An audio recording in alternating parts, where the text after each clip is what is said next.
بسم اللہ الرحمن الرحیم بسم اللہ الرحمن الرحیم ثم انہ قد ظہر مما ذکرنا من عدم جواز الاستئجار علی المستحب اذا کان من العبادات۔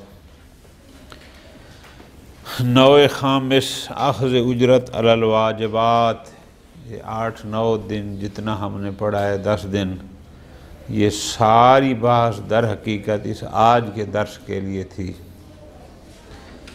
کہ یہ جو عنوان قرار دیا گیا کہ اخذ اجرت علی الواجبات حرام ہے یا نہیں ہے، اخذ اجرت علی المستحبات اس کا ذکر بھی درمیان میں آیا۔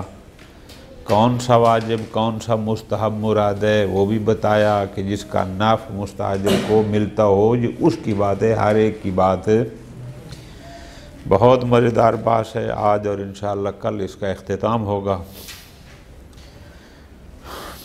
ہم نے واجبات اور مستحبات کے 2 حصے کیے کہ وہ واجب ہو چاہے مستحب، ایک تعبدی ہوتا ہے ایک توسلی ہوتا ہے۔ نظریہ یہ طے ہوا کہ جو تعبدیات ہیں چاہے مستحب ہی کیوں نہ ہوں اس پر اجرت جائز، چونکہ تعبدی میں قصد قربت چاہیے ہوتا ہے، اور قصد قربت کا مطلب ہے صرف اللہ کے لیے۔ جہاں عوض اور اجرت آ جاتی ہے پھر وہ اخلاص نہیں رہتا۔ یہ بات طے ہو گئی کہ تعبدی چاہے مستحب تعبدی بھی کیوں نہ ہو اس پر اجرت لینا جائز نہیں۔ پوری توجہ، ہمارے مبتلا بے مسئلہ، ہم سب اس میں مبتلا ہیں، زندگی بھر مبتلا رہتے ہیں، رہیں گے، البتہ میں مستثنیٰ ہوں، میں یہ کام نہیں کرتا۔ آذان دینے پر اجرت لینا، آذان پر اجرت دینا، توجہ میری جان، آذان ایک مستحب عمل ہے اور مستحب تعبدی ہے۔ ایک دفعہ انسان خود اپنے لیے آذان دیتا ہے۔ کیسے؟ کہ میں کہوں کہ آپ مجھے 10 روپے دیں، میں روزانہ اپنی نماز کے لیے اذان دوں گا۔ یہ تو ہمارا موضوع بحث نہیں۔ کیوں؟ ہمارا موضوع بحث وہ چیز ہے کہ جس کا فائدہ اس دینے والے کو بھی ہو۔ یہاں دینے والے کو تو کچھ نہیں مل رہا، لہذا یہ تو قطعاً صحیح نہیں، یہ تو ہو گیا اخذ مال لطف لینا ہے۔ بہت مزیدار بحث ہے، پہلی دفعہ آپ اس تفصیل کے ساتھ کہیں پڑھ رہے ہوں گے۔ آذان مستحب عبادی ہے، ٹھیک ہے جی، تعبدی ہے، قصد قربت ہے۔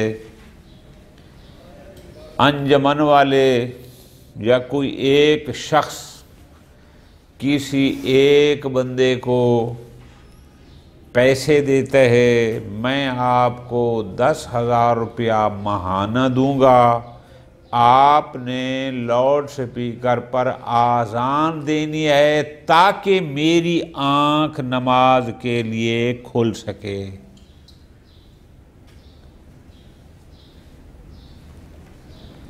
اب جو 10,000 دے رہا ہے عوض میں اس کو کچھ مل بھی رہا ہے، کوئی منفعت اس کو حاصل ہو رہی ہے، کون سی؟ وہ جو اس کی آنکھ کھل رہی ہے۔ اس کا مطلب ہے یہ معاوضہ تو ہو گیا، کچھ دے رہا ہے، جواب میں کوئی منفعت بھی لے رہا ہے، لہٰذا اکل مال بالباطل تو یہ نہ ہوا۔ اب بات آ گئی اگلے مرحلہ میں، چلو اس لحاظ سے کہ یہ اکل مال بالباطل نہیں ہے، معاوضہ ہو سکتا ہے، لیکن ہماری ساری بات اس میں ہے کہ بھئی آذان عبادت ہے، عبادت میں قصد قربت چاہیے، جہاں عوض کی بات آ جائے، اجرت کی بات آ جائے، پھر وہ عبادت نہیں رہتی۔ بات سمجھ آ رہی ہے نا؟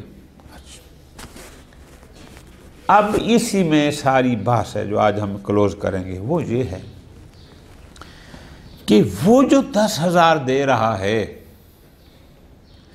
اس کو جو منفعت حاصل ہو رہی ہے وہ اس آذان کے عبادت ہونے پر موقوف نہیں ہے۔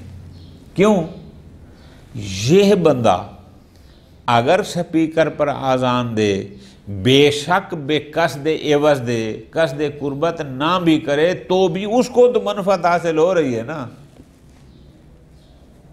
لطف لینا ہے، یعنی اس نے جو آذان دی ہے وہ قربت اللہ اس نے دی ہے اس پیسے کی خاطر، تو جس نے پیسہ دیا اس کو تو منفعت حاصل ہو گئی یا نہ ہو گئی؟ ہو گئی۔ لہٰذا اس نے جو منفعت لینی تھی وہ منفعت اس کے قصد قربت پر موقوف نہیں تھی، تو جب نہیں تھی تو کیا حرج ہے کہ اس کو ثواب نہیں ملے گا چونکہ قصد قربت نہیں ہے، لیکن اجرت لینے میں بھی کوئی حرج نہیں ہے۔ کیوں؟ چونکہ جو باذل ہے، جو مستاجر ہے، جس نے پیسے دیے ہیں، اس کی جو منفعت ہے وہ اس کے قصد قربت پر موقوف نہیں۔ لطف آ رہا ہے؟ یہ ہو گئی ایک بات۔ لیکن ادھر سے آئیں کہ جناب جب طے ہو گیا، جب فیصلہ ہو گیا کہ جو عبادت ہے وہ واجب ہو یا مستحب، عبادت تعبدیات اس میں ہوتا ہے قصد قربت، اور جب قصد قربت شرط ہے تو اس کا مطلب ہے اس میں کوئی عوض لینا صحیح نہیں، تو پس یہ عبادت ہے، قصد قربت شرط ہے، لہٰذا یہ عوض صحیح۔ اسی وجہ سے ابھی ہم پڑھیں گے ترجمے میں کہ اس آذان کے بارے میں اقوال مختلف ہیں۔ ٹھیک ہو گیا؟ اچھا، حدیثیں بھی موجود ہیں۔ معصوم فرماتے ہیں ایک زمانہ آئے گا، ہمارا آقا جاگ کے بیٹھ، 10 بجے کا ٹائم ہے، ایک زمانہ آئے گا کہ لوگوں کی دنیا بھی برباد ہوگی اور دین بھی برباد ہوگا۔ کیوں؟ ایک لمبی حدیث ہے، اس لیے کہ اس زمانے کے لوگ یہ کام کرتے ہوں گے۔ اسی میں یہ ذکر بھی ہے کہ یہ وہ لوگ ہوں گے جن کی نہ دنیا صحیح ہوگی نہ ان کا دین بچے گا، جو آذان پر بھی اجرت مانگیں گے اور نماز کی جماعت کرانے پر بھی پیسے مانگیں گے۔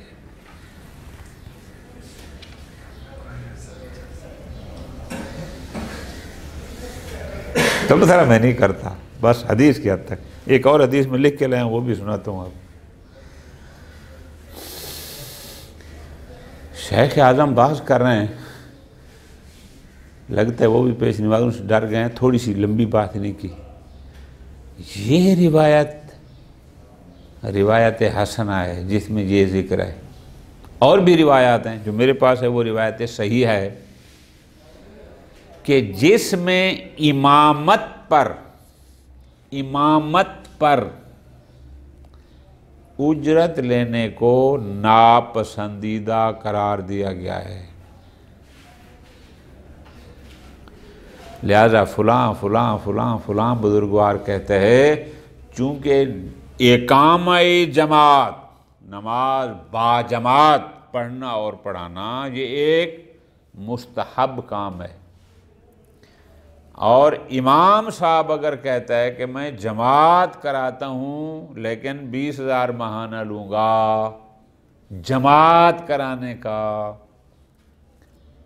تو اس کا مطلب ہے پھر اس کا قصد قربت ثواب، مزمل آغا ثواب ملنا تھا نماز با جماعت پر، اور ثواب تب ملتا ہے جب وہ ہو قربتاً، لطف لینا ہے، اور جب بات آ گئی عوض کی، اجرت کی، فکس تنخواہ کی، تو اس کا مطلب ہے قصد قربت۔ جب قصد قربت نہیں ہے تو پھر اس کا ثواب، تو جب ثواب ہی نہیں ہے تو ان تنخواہ دینے والوں کو تنخواہ کے بدلے میں ملا کیا؟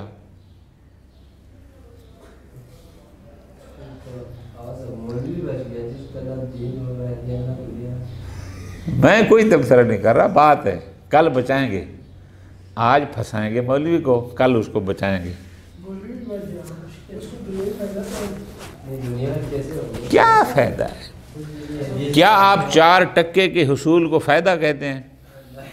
کیسے انقلابی ہیں آپ؟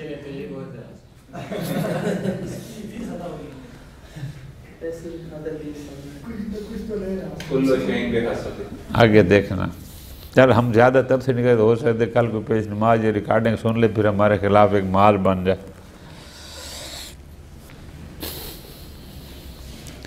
توجہ سننا، مزہ آئے گا۔ ثم انہ قد ظہر مما ذکرنا، ہم نے کیا کہا ہے؟ پوری توجہ، ہم اس کے قائل ہوئے تھے کہ جناب مستحبات پر اجرت دینا بھی اگر وہ مستحب تعبدی ہے تو جائز ہے۔ ہم نے کیا کہا تھا؟ من عدم جواز الاستئجار علی المستحب اذا کان من پس جب طے ہو گیا کہ مستحب تعبدی پر بھی اجرت جائز نہیں ہے، تو اس کا مطلب ہے لا یجوز اخذ الاجرت علی آذان المکلف لصلاۃ نفسہ۔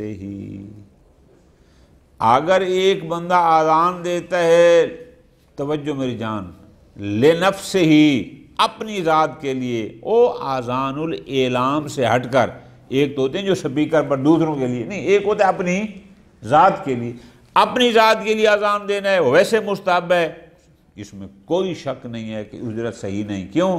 اس لیے کہ اجرت کس بات کی رہے گا؟ جو بندہ مستاجر ہے، جو خرچ کر رہا ہے، اس کو تو بدلے میں کچھ نہیں مل رہا۔ خوب، اب فرماتے ہیں لا یجوز اخذ الاجرت علی آذان المکلف اذا کان مما یرجع نفع منہ الی الغیر یصح لاجلہ، لیکن اگر مستحب ایسا ہے تو تعبدی، لیکن اس کی منفعت دوسرے کو بھی پہنچتی ہے۔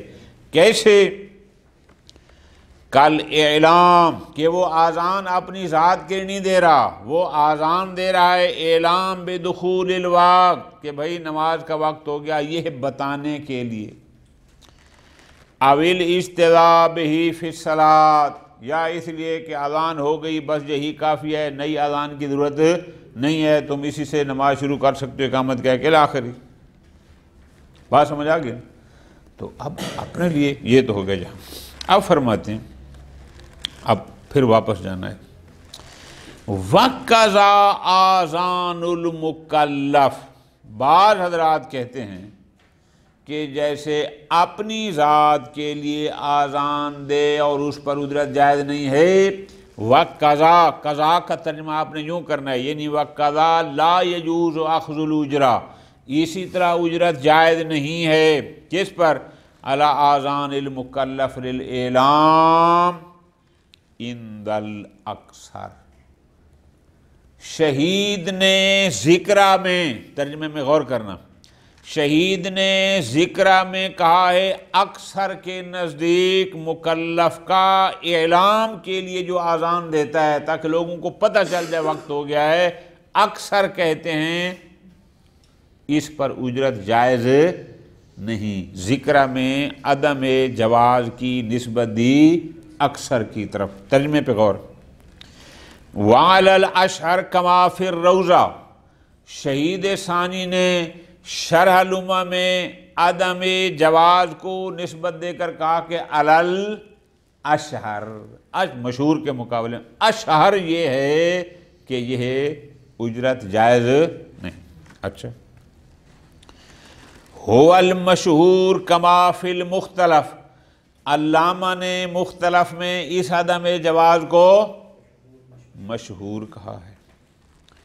و مذہب الاصحاب الا من شذ، اور کہا ہے کہ اندہ اصحاب نا، یعنی ہمارے علماء کے نزدیک یہ اجرت اذان پر جو اعلان کیا جائز نہیں، الا من شذ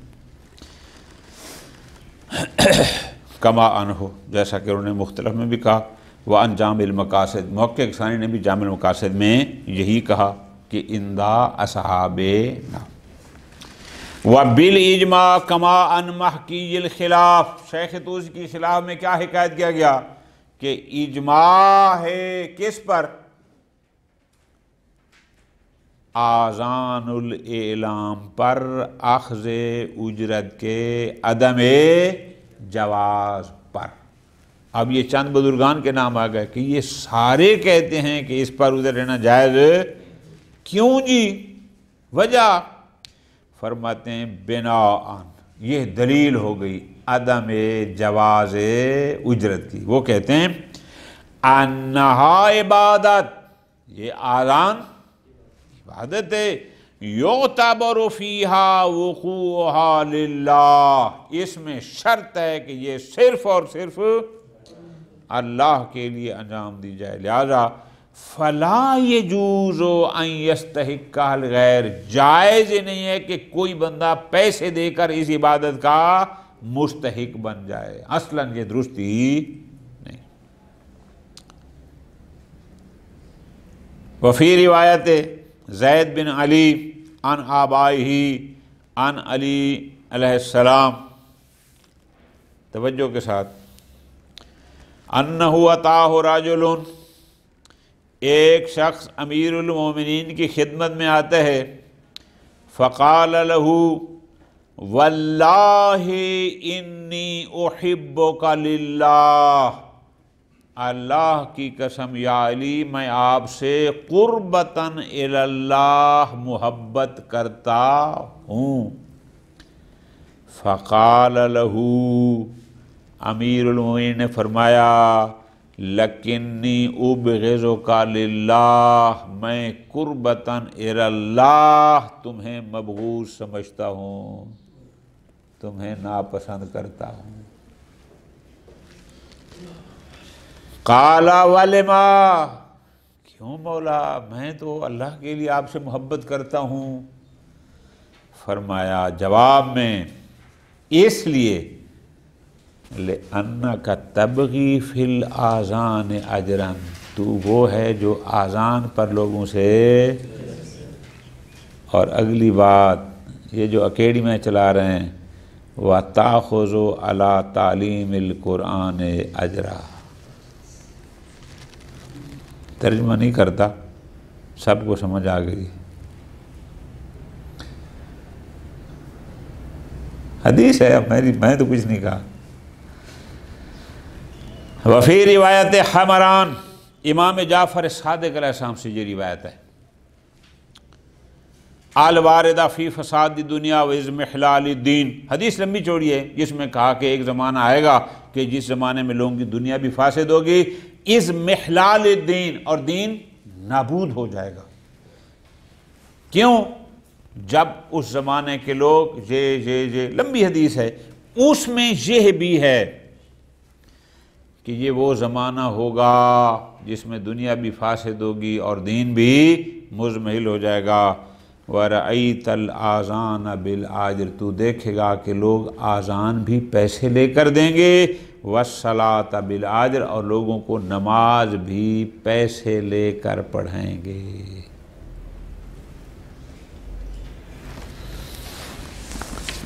یہ حدیث میں نے ایک شرح سے لکھی ہے، روایت صحیحہ یعنی موثق حاصل نہیں، صحیحہ محمد ابن مسلم عن ابی جعفر، امام باقر علیہ السلام سے، امام نے فرمایا لا تصلی خلف من یبغی علی الاذان، اس بندے کے پیچھے نماز نہ پڑھو جو آذان دینے پر پیسے مانگتا ہے۔ وَالصَّلَاةَ بِالنَّاسِ، جو لوگوں کو نماز پڑھانے پر، مفعول آگے آ رہا ہے اجرن، جو لوگوں سے اجرت، فرماتے ہیں وَلَا تَقْبَلْ شَهَادَتَا، ایسے بندے کی گواہی بھی قبول۔ تبصرہ نہیں کرتے. ٹھیک ہو گیا جی. طلب کے معنی میں آتے ہیں نا، باقی چاہنا، اور لا تبغی اجرن کہ جو اجر چاہتا ہے، طلب کرتا ہے. خوب حدیثیں آ گئیں. اب بحث علمی. شیخ اعظم فرماتے ہیں یمکن ان یقال، ممکن ہے کہ ہم یہ کہیں کہ جناب ان مقتضا کونہا عبادہ، ٹھیک ہے کہ اذان عبادت ہے، تو اس کا مطلب یہ ہے کہ اگر اس میں قصد قربت ہوگا تو اس پر ثواب ملے گا، اور اگر اس میں اذا لم یتقرب بہا، لیکن اس میں قصد قربت نہیں ہوگا تو ثواب بھی. توجہ فرماتے ہیں ایک ہے ثواب، وہ تو ملتا ہے قصد قربت پر. اگر اس مؤذن نے عوض کی خاطر اذان دی ہے تو اس کا مطلب یہ بندہ ثواب کا مستحق. لیکن فرماتے ہیں لا فساد الاجارہ، لیکن اجارہ ٹھیک ہونا چاہیے، اجرت کا یہ مستحق ہو. کیوں؟ ما فرض کون العمل مما ينتفع به، اس لیے کہ جس نے پیسے دیے ہیں اس کو جو منفعت چاہیے تھی وہ تو اس کو مل گئی، اور وہ منفعت اس کی قصد قربت پر بھی موقوف. ممکن ہے کوئی کہے کہ ثواب اس لیے نہ ملے چونکہ قصد قربت نہیں تھا، لیکن اجرت اس لیے صحیح ہو کہ مستاجر کو جس مقصد کے لیے چاہیے تھا وہ اس کا حاصل ہو گیا.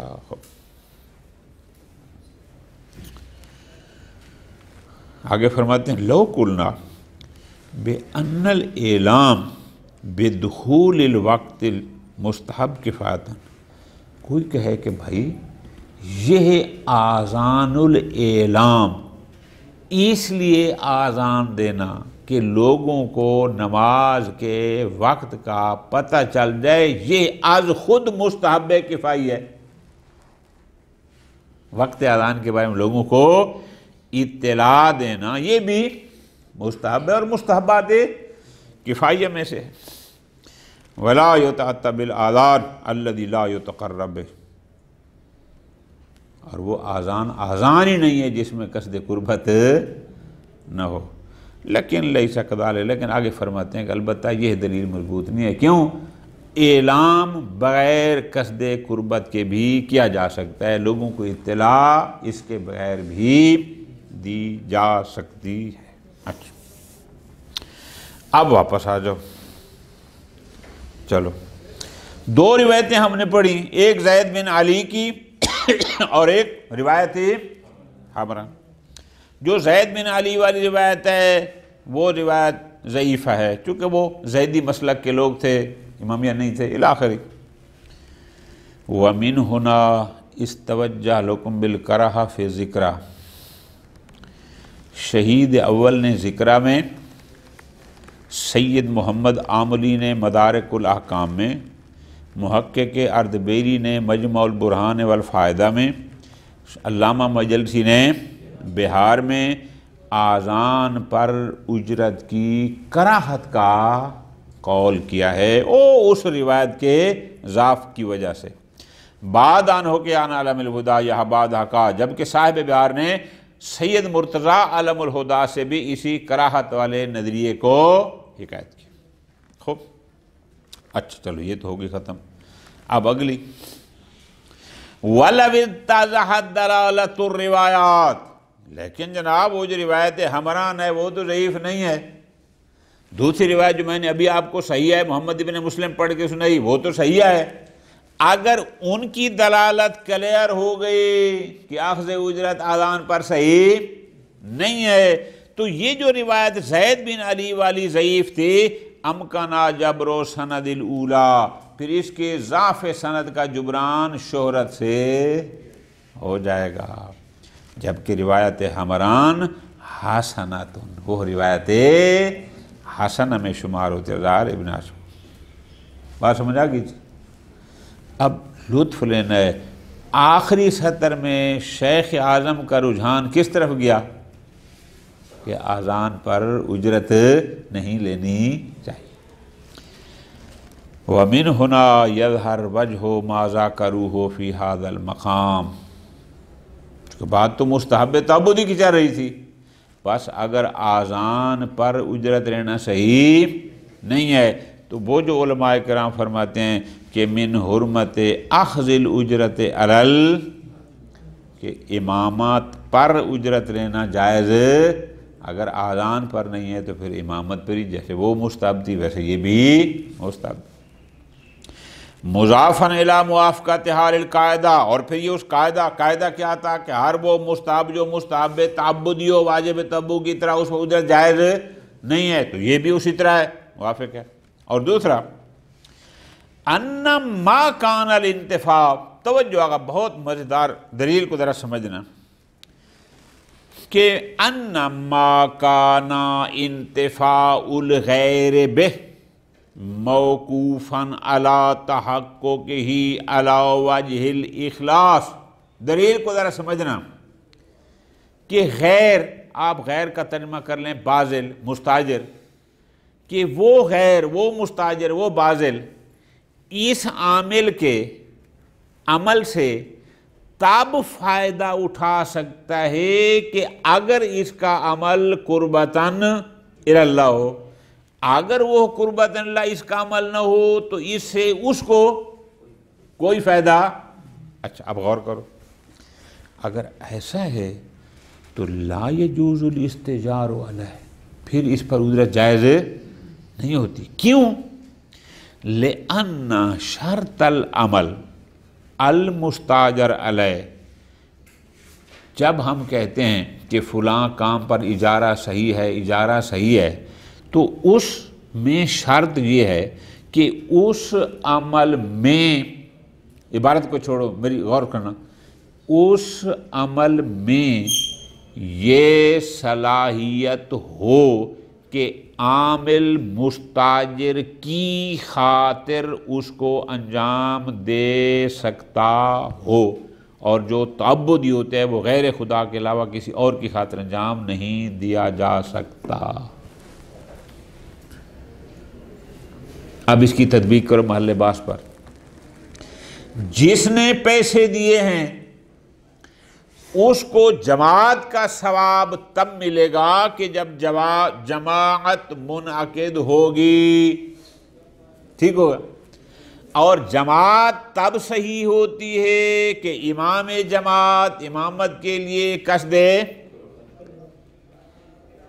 اگر قصد قربت نہیں قصد عوض ہے تو پھر مستحب ادا نہ ہوا.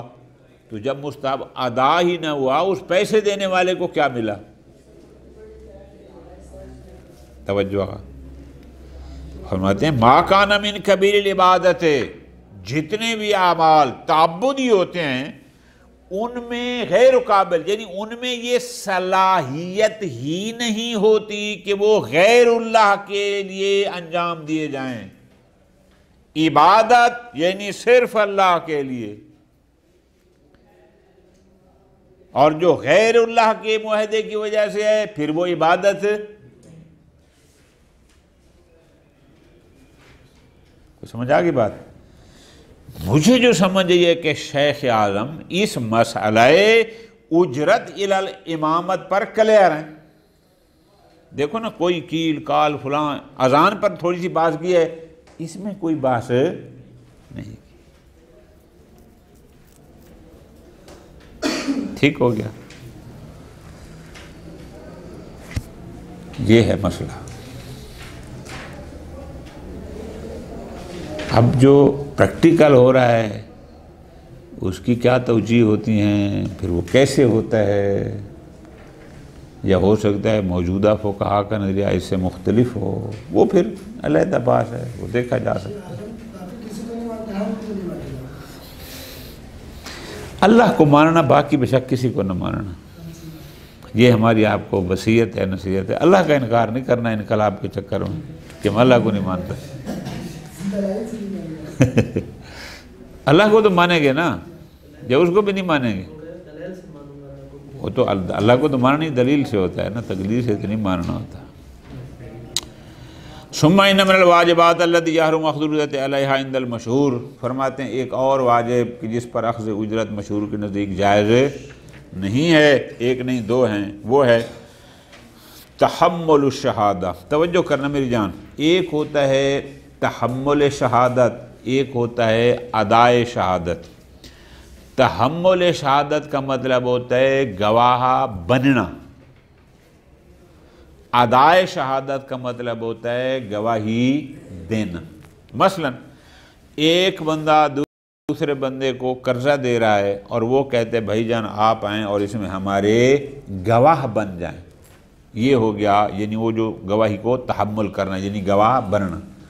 ادا کیا ہوتا ہے کہ یار آپ گواہی دیں، آپ کے سامنے میں نے اس کو فلاں چیز دی تھی، آپ اس وقت موجود تھے، یہ ہو جائے گا ادائے شہادت۔ اس گواہ بننے یا گواہی دینے اس پر آیا اجرت لینا جائز ہے یا جائز نہیں ہے؟ موضوع سمجھ آ گیا؟ ایک بندہ دوسرے بندے کو قرضہ دے رہا ہے، تیسرے کہتے ہیں کہ آپ آئیں اور اس پر ہمارے گواہ بن جائیں۔ آیا یہ کہہ سکتا ہے کہ میں گواہ تب بنتا ہوں مجھے پہلے 1000 روپیہ دو ورنہ میں گواہ؟ نکتہ سمجھ آ رہا ہے؟ یا ادائے شہادت کہ وہ کہتے ہیں جناب آپ کے سامنے فلاں کام ہوا تھا، آپ آئیں اور گواہی دیں، یہ کہتے ہیں میں تو گواہی تب دوں گا مجھے اتنے پیسے دو، یہ ہو گیا ادائے شہادت۔ تحمل شہادت اور ادائے شہادت مشہور کہتے ہیں کہ اس پر اخذ اجرت جائز، کیوں؟ بناء علی وجوبہ، کیونکہ کما ہو احد الاقوال فی المسئلہ، جو پہلا حصہ ہے آیا گواہ بننا یہ واجبات میں سے ہے، بعض کہتے ہیں کہ بالکل جناب یہ واجبات کفایہ میں سے ہے، بعض اوقات نہیں بن جاتا ہے اور کوئی نہ ہو تو گواہ بننا یہ واجبات کفایہ میں سے ہے، اور اگر واجبات کفایہ میں سے ہے تو پھر اس پر اجرت کا مطالبہ لینا جائز ہے۔ کیوں جی یہ کہاں سے واجب ہو گیا؟ فرماتے ہیں قرآن کہتا ہے وَلَا يَأْبَ الشُّهَدَاءُ إِذَا مَا دُعُوا، سورہ بقرہ، کہ جب ان کو بلایا جائے تو ان کو انکار نہیں کرنا۔ تو وہ کیا بلایا کیوں جاتا ہے؟ دونوں چیزوں کے لیے، گواہ بننے کے لیے بھی اور گواہی دینے کے لیے بھی۔ خوب، المفسر فی صحیح بالدعا، تو مفسرین نے تفسیر یہ کیا ہے کہ یہاں پر ما دعو سے مراد دعا یعنی بلاوا ادائیگی کے لیے نہیں بلکہ للتحمل، گواہ بننے کے لیے۔ وَكَذَلِكَ أَدَاءُ الشَّهَادَةِ، اسی طرح ادائے شہادت پر بھی جائز نہیں ہے، کیوں؟ چونکہ یا اس پر واجب بہر التحمل یا ادا، یا اس پر واجب عینی ہوگی یا واجب ختم۔ فرماتے ہیں ہوا ما وجوب العینی واضح، اگر واجب عینی ہے پھر تو چلو کلیئر ہے، وہ تو پہلے ہم نے کہہ دیا۔ اما ما وجوب الکفائی، وجوب کفائی کی صورت میں کیوں تحمل شہادت پر اجرت ناجائز نہیں ہے؟ فرماتے ہیں لأن المستفاد من ادلۃ الشہادت کون التحمل والادا، وہ روایات یا یہ آیت مجیدہ یا باقی جو کہتے ہیں کہ تحمل شہادت یا ادائے شہادت واجب ہے، ان سے پتہ چلتا ہے کہ یہ حقاً للمشہود لہ علی شاہد، یہ بھی در حقیقت ان کا تعلق حقوق الناس سے ہے۔ مشہود لہ کا شاہد پر حق ہے کہ شاہد آ کر گواہی دے یا گواہ بنے۔ فالموجود فی الخارج من الشاہد حق للمشہود لہ لا یقابل، اور جو حق ہوتا ہے یہ ایسا حق نہیں کہ جو مقابلے عوض کر سکے، یعنی ان حقوق میں سے نہیں ہے کہ یہ حق کی ادائیگی کرے اور ادھر سے اس کو عوض دیا جائے نا۔ کیوں؟ لزوم مقابلت حق کی شخص بشیء من مال ہی، اس لیے مقابلہ ہوتا ہے، ادھر مال ہو، ادھر جو حق ہے وہ بھی مال ہو، اس کا بھی ہو، تو پھر حقوق مالیہ میں تو معاوضہ ہوتا ہے، لیکن اس میں وہ ایسا نہیں ہے۔ لہٰذا اگر یہ پیسے مانگے گا تو یہ اکل مال بالباطل کے زمرے میں آئے۔ خوب، ٹھیک ہو گیا۔ پس کوئی شاہد، کوئی گواہ مشہود لہ سے، یعنی جس کے لیے گواہی دینا ہے، اس سے اجرت کا مطالبہ نہ تحمل کے لیے نہ ادائیگی۔ فرماتے ہیں کما لا یجوز اخذ الاجرت من المشہود لا کذالک لا یجوز من بعض من واجبت علیہ کفایہ اذا استاجرہ۔ ایک واقعہ ہوا لطف لینے آگا، وہاں پر 4 گواہ تھے اور حاکم کے سامنے ضرورت تھی فقط 2 کی۔ اب یہ جو 2 ہیں نا، یہ مشہود اللہ سے پیسے نہیں مانگتا، باقی 2 کو کہتے ہیں تم بھی تو گواہ تھے، ہم 4 پر واجب کفایہ ہے، چلو تم دونوں ہمیں 2-2 ہزار دے دو، ہم جا کے ادھر گواہی دے دیتے ہیں تاکہ ذمہ تمہارا بھی۔ فرماتے ہیں نا، جیسے مشہود اللہ سے نہیں لے سکتا، دیگر جو اس کے ساتھ جو اس کے واجب کفایہ میں شامل ہیں ان سے بھی کما اذا استاجر الفائدہ اسقاط النفس۔ ٹھیک ہو گیا؟ لا فرق فی حرمت الاجرت، ہم نے کہا ہے کہ اجرت حرام اشاعت پر بین توقف التحمل او الادا علی قطع مسافہ وعدم، چاہے اس کو گواہ بننے یا گواہی دینے کے لیے لمبا فاصلہ طے کرنا پڑے چاہے نہ کرنا پڑے، دونوں صورتوں میں اس پر واجب ہے اور اس پر اجرت کا مطالبہ جائز نہیں۔ ہاں لو احتاج الی بدل مال، ہاں اگر گواہی دینے کے لیے پیسہ، کراچی جانا پڑتا ہے، جہاز پہ جانا ہے، بس پہ جانا ہے، ٹرین پہ جانا ہے، تو بہت سارا پیسہ خرچ ہونا ہے۔ اگر فرماتے ہیں پیسہ خرچ ہوتا ہے گواہی دینے کے لیے، فظاہر عدم وجوب ہی بذل مال اس پر واجب، گواہی دینا واجب ہے، اور بات ہے گواہی دینے کی خاطر اپنی جیب سے خرچہ کرنا نہ، یہ واجب۔ فرماتے ہیں وَلَوْ أَمْكَنَ إِحْضَارُ الْوَاقِعَةِ عِنْدَ مَنْ يُرَادُ تَحَمُّلُهُ لِلشَّهَادَةِ فَلَهُ أَنْ يَمْتَنِعَ مِنَ الْحُضُورِ۔ ٹھیک ہے جی، وہ جی جج صاحب ادھر بلاتا ہے، یہ کہا میں نہیں جاتا، ہاں جج کو کہو اسلام آباد کے کسی جج کو ریفر کر دے، میں یہاں آ جاؤں گا یا اس کو یہاں بھیج دو، یعنی احضار طلب کر سکتا ہے، اس کو لے آؤ میں گواہی دینے کے لیے تیار ہوں، لیکن وہاں جا کے گواہی دوں اپنے خرچے پر، یہ میں نہیں کرتا، یہ اس کو حق حاصل ہے۔ وصلی اللہ علی محمد وآلہ